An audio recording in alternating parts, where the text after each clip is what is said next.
عاجل وفاة الفنانة سلوى محمود. إنا لله وإنا إليه راجعون.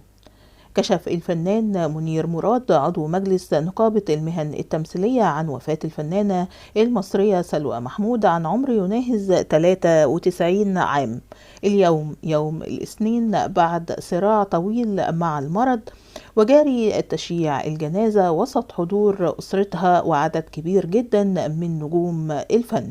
وقد أعلن الفنان أشرف زكي في تصريح خاص بأن تم تشييع جنازة الفنانة سلوى محمود، وأكد أنها تم دفنها في مقابر العائلة، وتلقت أسرتها العزاء على المقابر.